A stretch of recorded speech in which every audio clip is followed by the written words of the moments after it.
Fespad 2010 brought to not only the biggest number of participating countries, but also integrated innovative and creative activities that turned up the spirit of the festival. To prepare the country for the untapped cultural tourism, a series of dance classes were organized during Fespad 2010. Workshops were available in hip-hop, salsa and Rwandan traditional dance. The workshops took place at Notre-Dame de Citeaux. Known as a love, passion and body expression form of dance, salsa has gained popularity within the Rwandese population over the past years. Various hotspots in Kigali are now offering salsa classes, and it is no surprise that salsa was included within the workshops. 5, 6, 7. 1, 2, 3. Stop.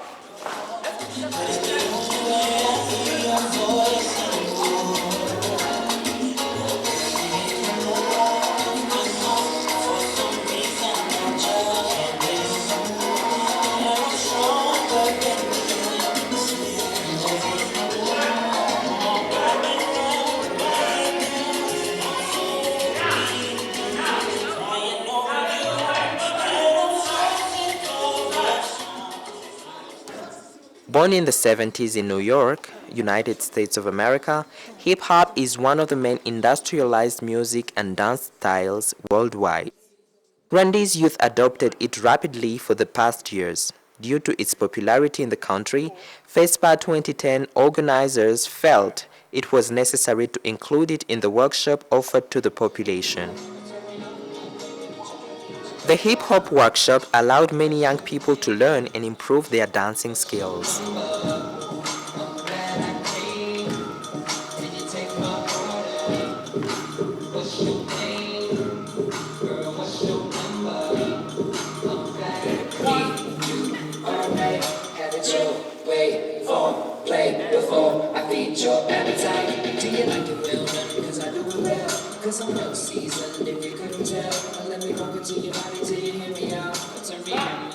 Rwanda traditional dance has been involved in daily celebrations. It is still a tremendous attraction to visitors. The workshop allowed a large number of people to learn and improve their knowledge. Allowing the public to be much more involved and be part of the festival, the workshops were also an occasion to discover, learn and practice dances.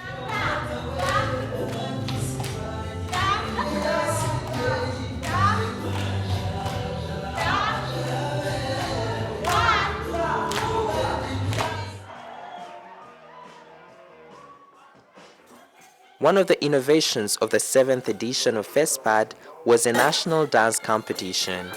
The intention was to create a platform for all Rwandans to expose the richness of their cultural dance heritage to the entire African continent and the rest of the world. One of the things that we want to do, we want this Fespad to do, is that we want Rwanda to be seen and to eventually we'll be promoting as a cultural destination. One way of doing it is that, of course, we have to be able to have those talents and actually that habit or the culture of dancing. So to give that kind of competition or that platform for a dance competition, we had the opportunity to reach some of the people who are not here in Kigali, but further in other places in the country, who have the talents, and to give them some kind of a platform to tell them where they were able to come here. They did compete and they compared themselves as well. And it was interesting that while the others were dancing, the others will be watching because they want to know what are the other people doing, and of course it also creates that that will to become better. And we thought that by doing that, by recognizing that this is something that you can do and eventually earn a living, but even beyond the living, just that pride that this is something people would watch and you recognize, and you can even build some kind of a CV that eventually will propel you to be known. That was, to us, that's really what we wanted, and it was the first time. We intend to even continue with this.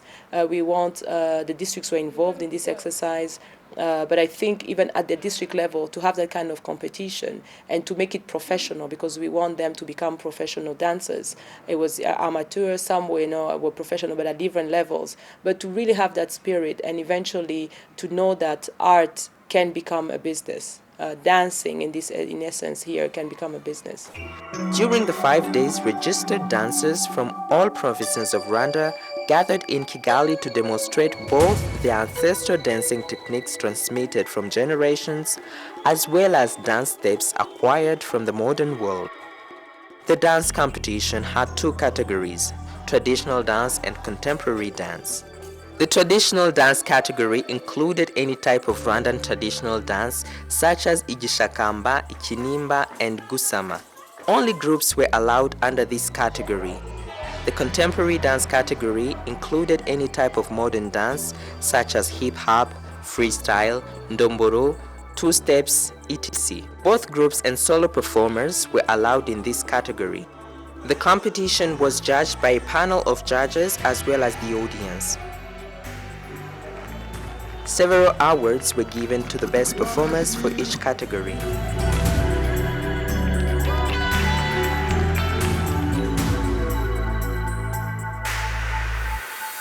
Fespad 2010 was really a great opportunity to showcase Rwanda's rich culture. On top of making Rwanda a regional tourism destination, Fespad 2010 presented platforms of investment opportunities and boosted local artists in showcasing their talent to a wider audience.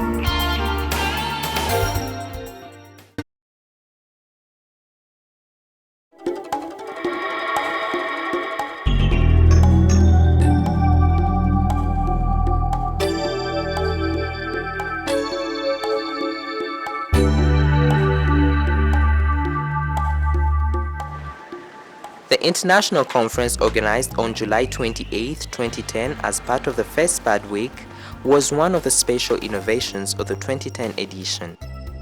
The conference was attended by over 150 people and brought together local and international artists, entrepreneurs, government and civil society members. The participants exchanged ideas on how creative industry can be strengthened through investment and used as a platform for economic development. The conference was opened by the Chief Executive Officer of the Rwandan Development Board, Mr. John Gara. He pointed out that every Fespad so far has had a theme reflecting its evolving role in development. He then reiterated RDB's mission, which is to fast-track economic development in Rwanda, and how this festival is one of the many ways of fulfilling that mission. Honorable Joseph Habineza, Minister in charge of Sports and Culture, was one of the main guests to attend the conference. According to him, coffee, tea and minerals were always put first, while arts and culture could benefit Rwandese the same way. Topics like opportunities for the creative industries in Rwanda in particular and how to develop creative economy in Africa in general were discussed. Entrepreneurs were then given reasons to invest in Rwanda. Then followed a presentation on the one-stop center concept, where in 24 hours a business is registered and an investment certificate delivered. That certificate protects the creative work and post-registration facilities. Developing a cultural policy is the beginning, not the end of what needs to happen, because it's simply the beginning. It sets the framework. Then you still need to implement it, and you need civil society to be very ready to participate in the implementation of that policy. It's not arts and culture is not something government can do on their own. It's not like the health system where they can build the hospital, train the nurses and train the doctors and employ them. Arts and culture, government doesn't employ the people who then produce the arts, the goods and services of the cultural industries. So it really is about civil society becoming very much more involved, needing to be organized, needing to be mobilized, needing to have advocacy tools, needing to lobby government, needing to work across sectors. And so that is what we were sharing from the experiences that we've had. Participants were briefed on arts education for a better understanding of the place and role of arts and culture in society. They were then taken through the foundation of the creative economy. The question is, what is the basic, and not only the question what is following the music, the business, or the business, the music. Sometimes it's going around. But the question is, what is the role of culture in a society? And of course, culture is existing in every society, but it's a question how you use it. And this is one of my 3 theses, that it's so important, especially for all that what is developing a country, a society, from the service to the knowledge and now to the information sector. It's so important because it must be something relevant. It must be something where we all have an interest in. That's what I mean with the term content. Presentations were made by different international and local guests.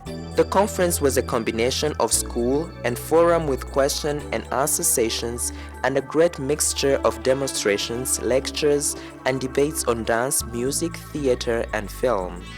Professionals from around the world and Fespad 2010 guests shared their knowledge and experience in marketing and promoting arts and culture.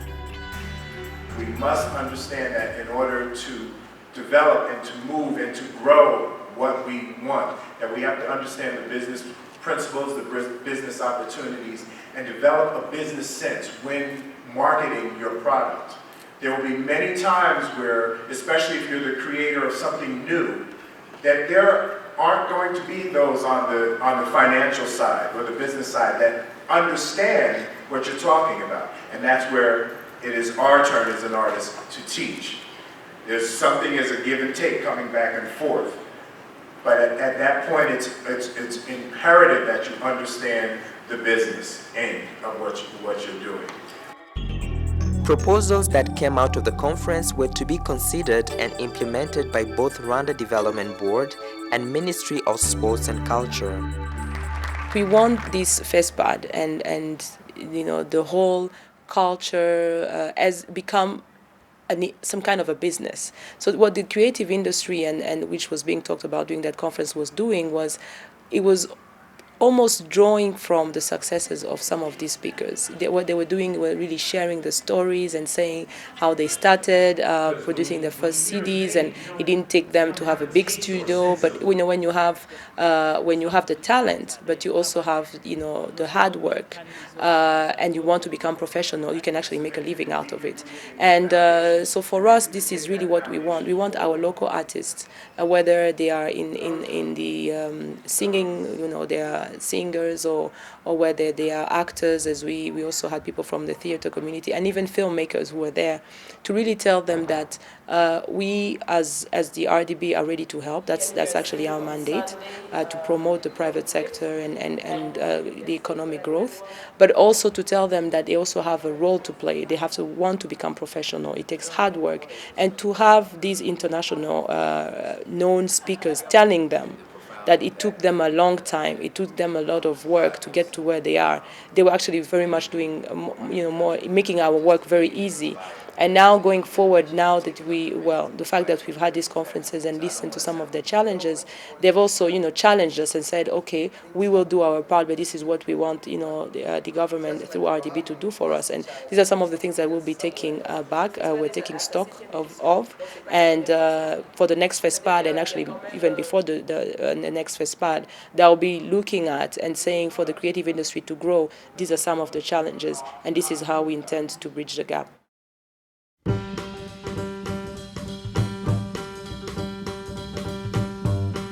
Through the TV show Cadence, produced by RDB, The 7th edition of Fespad also offered a platform of exchange of experiences and development of African cultures in their diversity.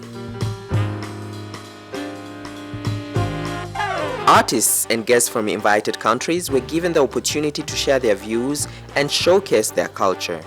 Fespad is a brilliant opportunity. I hope now that it has been shifted to be the responsibility of Rwandan Development Board.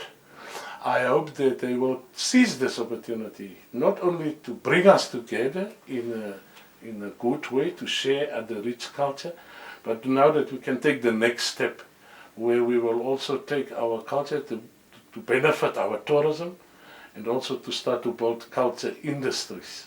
So, as you were telling us, Namibia is a big country, and is the dance that you have been presenting in Rwanda a specific tribe dance, or is it a national dance?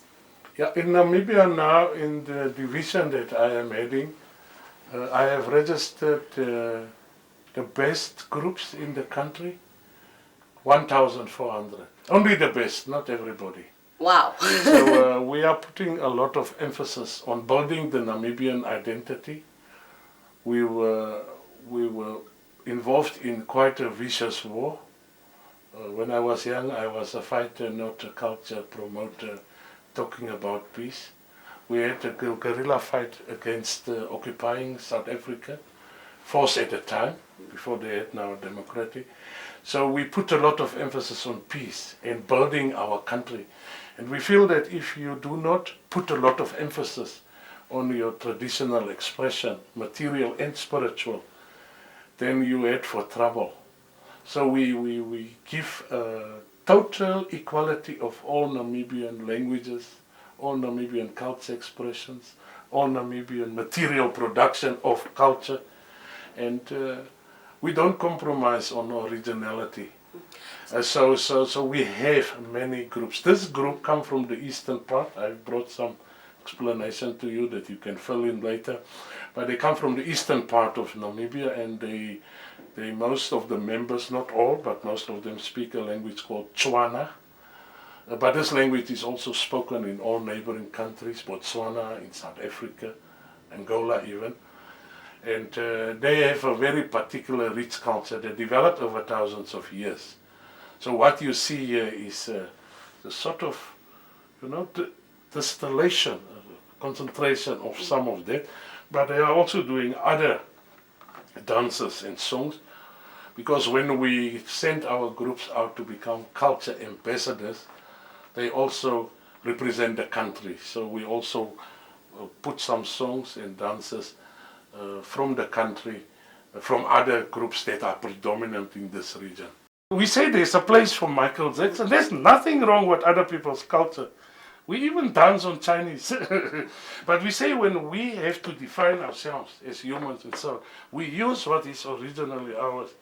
Yes. And originally in the villages, the Ovaimba people wear the skins. In the group that we have from Omaheke region, when people are gathering socially, as I said, through all the rituals, that is what they still wear today. So when you dance, this is the costume you put on. It's funny when they go to church, then they put on a suit, and these other funny dresses. But I think we are part of the world. We have nothing against suits or against beautiful modern jeans and so on. The world developed. We're not against development. But we say that when it comes to your own expression of who you are, be proud of what you have.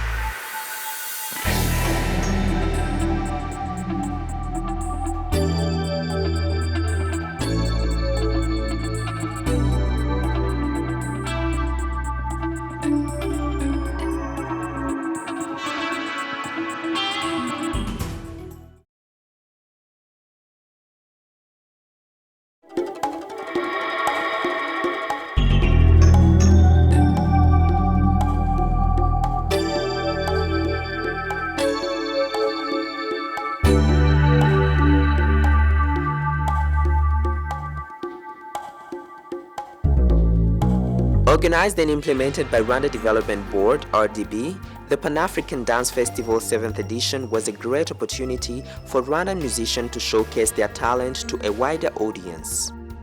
Miss Jojo, Tom Close and Rafiki were among the local artists who performed at the opening ceremony. Regional artists as the popular singer Jose Chameleon also contributed to the 2010 edition. The week-long festival drew many international artists as Miss Lauryn Hill and Mike A. I was first really introduced to the idea of incorporating djembe in my music.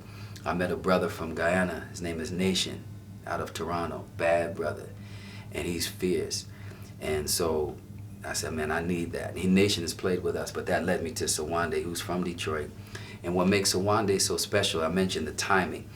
He plays 6/8 rhythms like a lot of traditional African rhythms, but he grew up in Detroit on hip-hop and soul.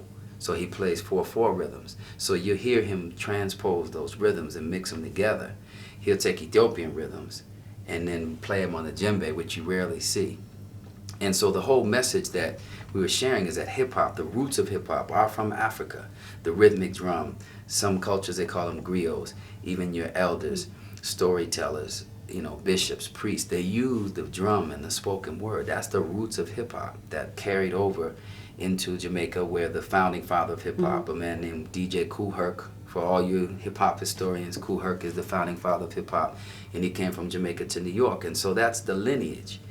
And so the relationship to Sawande on the drum, DJ Invisible, who's an incredible, very charismatic DJ, is to say we go from the drummer and the griot to the rapper and the DJ. So that's the link. We call the music Afro Flow. And my first 2 CDs, Afro Flow 1 and 2. And it just means flowing from Africa. It's reminding people that the roots of hip hop are in Africa. And it's not necessarily just a sound, you know. It's more so of an approach and acknowledgement. Because if we don't do that, it gets lost, right? Like people say rock music, but it used to be rock and roll. Yeah. And that too is African music that comes from the motherland. But the way you see it portrayed now, you would never know it. So we call it Afro Flow to remind people of that. And so we don't always incorporate all the African elements.